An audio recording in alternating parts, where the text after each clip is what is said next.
Many people move to the UK with the hopes of building a better life for themselves, their family, their children, or even their family member. But for some reason, couples don't always survive this journey. In today's video, I'll be sharing with you one of the many reasons why marriages crumble in the UK, especially in our Black immigrant communities.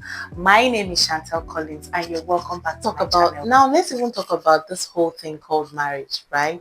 I feel like marriage is supposed to be a celebration of love and unity, a foundation for a family, a partnership built on trust and a shared vision for the future, right?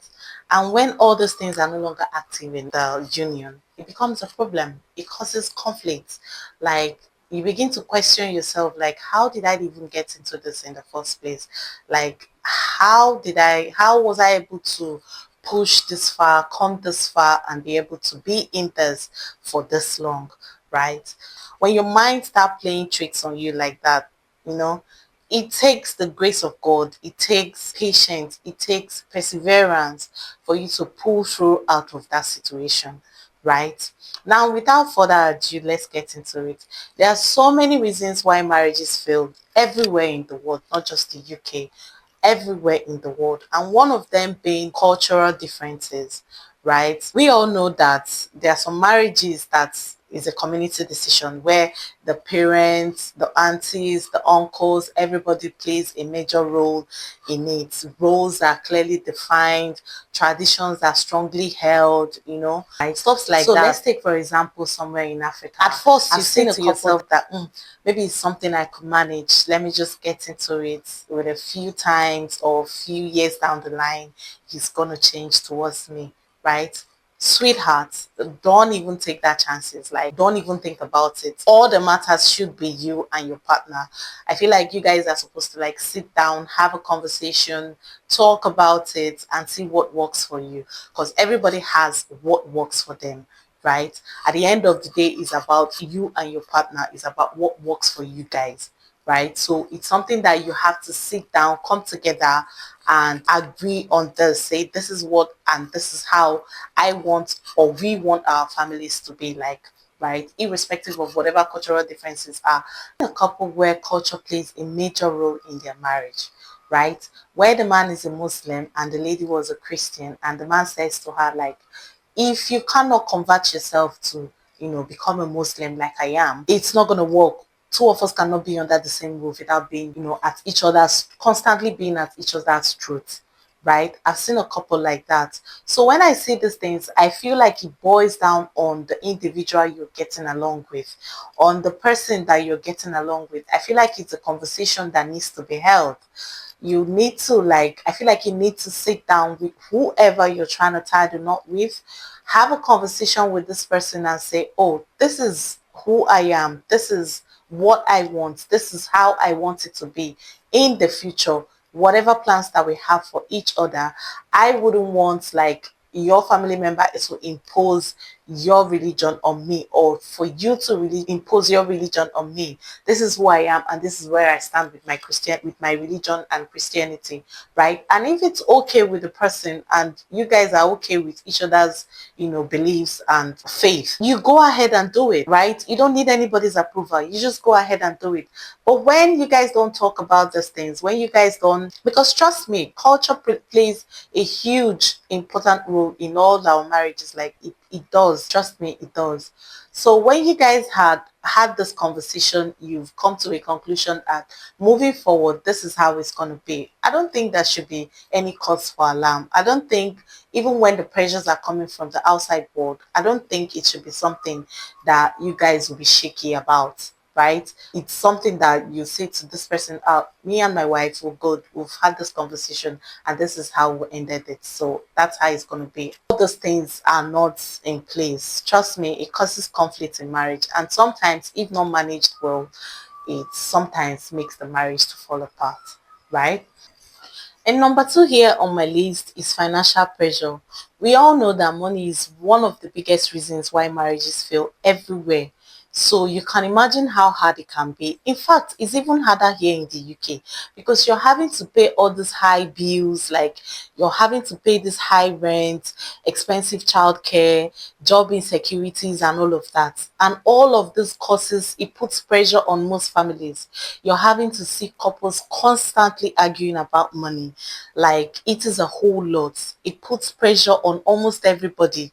You're having to work back to back, just to live the kind of life that you want, or even to maintain the kind of life that you are used to back in Africa or back from, wherever you're coming from, right? You're having to like walk back to back just to make everything stable. It is so hard. Like money plays a huge role. And if not managed well, if not communicated well, everything can just fall apart in a second. Everything can just, come down crashing on you in a minute. It is a whole lot. Financial pressure, I feel like everybody needs to like have a plan, sit down, set out a plan that works for you and your partner, maybe like a savings or whatever structure, financial structure that, builds you guys, puts you on a certain level and takes away that pressure that, oh, even if 2 3 months later you guys are cool, you guys don't have to be like, oh, I need to work, because without those plans, without the structures,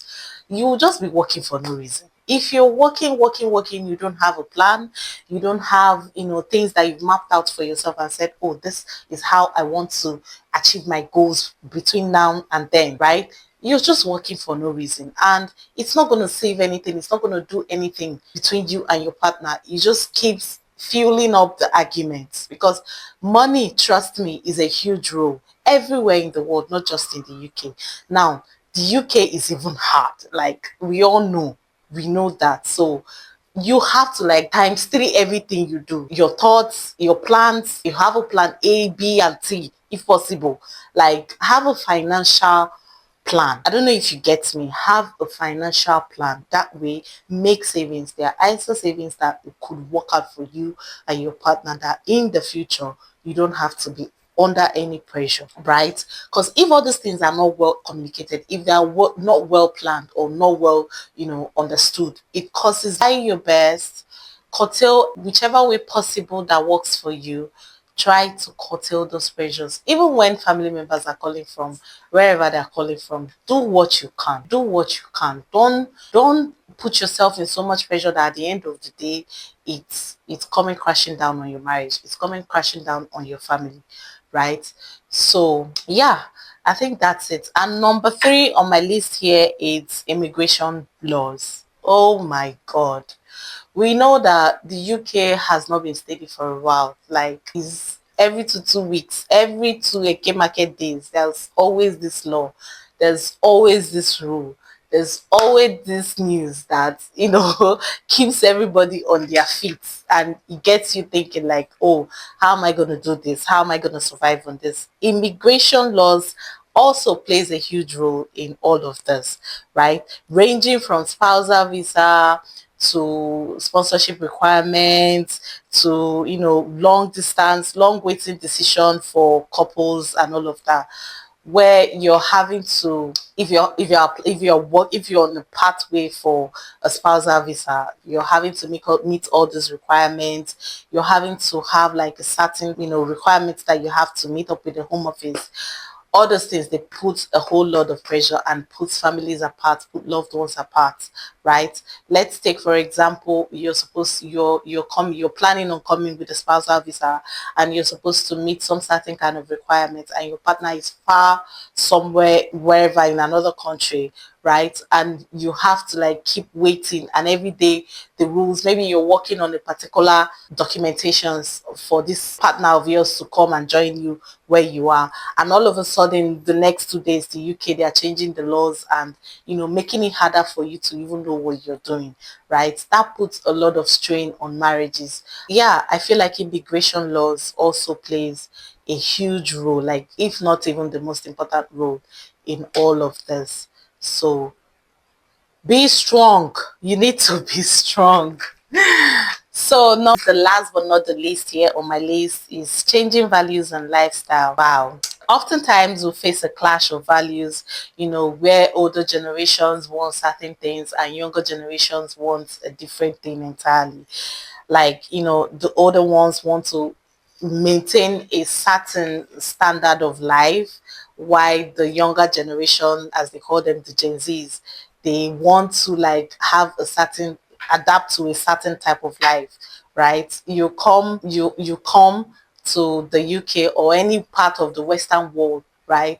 And you come and tell your wife that, oh, because I'm a man, because I believe in values, traditional values and rules and all of that, I'm not supposed to help you out in the kitchen. A man is not supposed to cook in the kitchen. Whereas in recent times, in modern world, in you are supposed to, even your wife is even supposed to go out, come back, and she served the meal with a glass of wine, right? And then you're coming and you're telling her a different thing, that she, after a long 12-hour shift, she comes in, she's supposed to go into the kitchen and start pounding yam for you. Like, make it make sense. Make it make sense. Does it even, like, how? So this tends to put a lot of pressure on both parties. You're having to question, like, how did I even get to this stage with this person? How was I able to be with you for this long? How was I even able to like agree to be your wife in the first place? Because, and it's vice versa. The man also is questioning, like, how? I am a man. I'm supposed to like come in and have my wife do pounded yam and do a goosey or all those type of things and serve me under the honey. It's not like that. Things are not done that way. Things are not done that way. So changing lives and values also plays a huge role, right? If you feel there are some places that you're lacking behind, speak to your partner about it. Sit down, talk about it. Oh, babe, this thing that you're talking about, this things that I see you fancy, teach me how it works, or tell me how it works, or tell me how, this entices you, or how you find this interesting on your own end, right? Always be open to learn. No, we are not above learning, right? Always be open to change, always be open to new things. Don't just stick to that old ways that you were brought up with, right? Go out, take your wife, surprise your partner, surprise your husband, book tables outside in a restaurant, get flowers, candle lights and all of that. Go out and have dinner. Get somebody to come and look after your kids and take your husband out, take your wife out. You guys should go and enjoy, because at the end of the day, it boils down on the both of you. You both are the foundation that's holding down that family strong. And if anything should happen to both of you, like everything, the kids are going to be involved and it's going to touch everybody, right? So build you first. Make you build you first. Excuse me. You need to build yourself first. You need to understand yourselves first for you to be able to, when you see people celebrate 30 years in marriage, 40 years in marriage, is hard work, tears, sweat, day and night, hard work. They didn't just magically just had 20, 30, 40 years together. No. So as much as the UK puts a lot of pressure, in fact, the Western world generally puts a lot of pressure on couples, sometimes that's even the reason why you see some people, they say, oh, I don't want to label us. I don't want to tag us married. Let's just be partners. Let's just, be in each other's diary as partners, right? Understanding, to my own conclusion, I feel like marriages fall apart everywhere in the world, not just here in the UK. Is a mix, ranging from a mix of cultural differences, financial pressure, strict immigration rules, even the challenges of adapting to a new life, right? It is a whole lot. It's a whole lot. I feel like if all these things are not managed well, if you don't talk about it, it's about surviving the pressure from the outside world. And if you don't sit down and talk about it, have these conversations with your partner, it's definitely gonna crumble. Like, it's gonna come down on you, and it's gonna come down on you really, really hard. So always have this conversation. Always talk to your partner. Speak to your partner. A conclusion together and say, this is how we're going to do this. This is how we're going to do this for it to best work for our family. This is what we need to do for it to achieve this. This is how we need to go for us to get here, right? it's always very good. So please let me know your thoughts in the comment section. What is a deal breaker for you? What do you feel like you cannot tolerate, or how much can you take in a marriage? Like, how much can you take in a union? What can't you take in a union? What is a deal breaker for you? Let me know your thoughts in the comment sections, and let's have conversations like this from time to time. And please also do not forget to hit the subscribe button, like this video, share this video.